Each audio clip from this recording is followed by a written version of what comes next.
কবিতার শিরোনাম নীল নকশাকারীদেরকে। আমি স্বরচিত কবিতা পাঠ করছি এম ইকবাল। কবিতাটি ১/৬/২৪ সালে লেখা। তোমাদের ডায়েরির নীল গগনে কবিতার কোটি কোটি নক্ষত্র জ্বলে। প্রেমিককে না পেয়ে প্রেমিকা গলায় ওড়না পেঁচিয়ে হাসি দিয়ে প্রাণ বিসর্জন দিল হাটখোলার সেই বৃহৎ বটবৃক্ষ তলে। দামি গহনায় সেজে গুজে তোমাদের কবিতার নববধূ শুধু তারই কথা বলে। দেশের শত সহস্র টগবগে যুবক জবা ফুলের পাপড়ির রঙে রাঙা প্রেমিকার জাদুকরী উষ্ঠ যুগল ভেবে যৌবনের প্রচণ্ড অস্থিরতায় আবেগের ঝড়ো হাওয়ায় কাপড়ের নরবরে ছুনের ঘর লণ্ড ভণ্ড করে চুষে খাচ্ছে মদ, গাঁজা, আফিম আর হিরোইন। তোমাদের কবিতার মিছিল শুধু তাদেরই কথা বলে।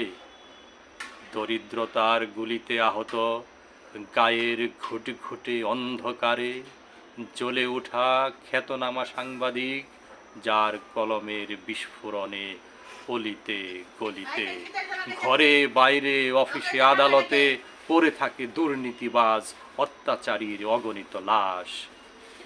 তোমাদের কবিতা ডায়েরির জিঞ্জির ভেঙে রাজপথে ছুটে এসে স্লোগানে স্লোগানে কেন নিপীড়িত, নির্যাতিত, অবহেলিত, অধিকার বঞ্চিত সেই সব সাংবাদিকদের কথা বলে না?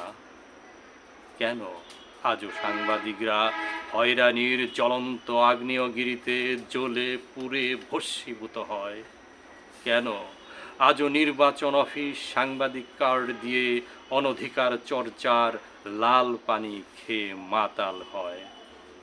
কেন আজও তাদের স্বাধীনতার নির্ভীক মুক্তি সেনাকে হত্যা করার নীল নকশা আঁকে অসুরেরা? তোমাদের কবিতার কাছে আমার শেষ অনুরোধ, কবিতারা তোমরা ডায়েরির কারাগার ভেঙে আজই এই মুহূর্তে চোখের পলকে বেরিয়ে পড়ো। সাংবাদিকদের স্বাধীনতার সকল ঘাতককে নির্বাচন অফিস সহ দেশের সকল নীল নকশাকারীকে এই স্বাধীন সোনার বাংলার রাজপথে পিষিয়ে মারো। ধন্যবাদ।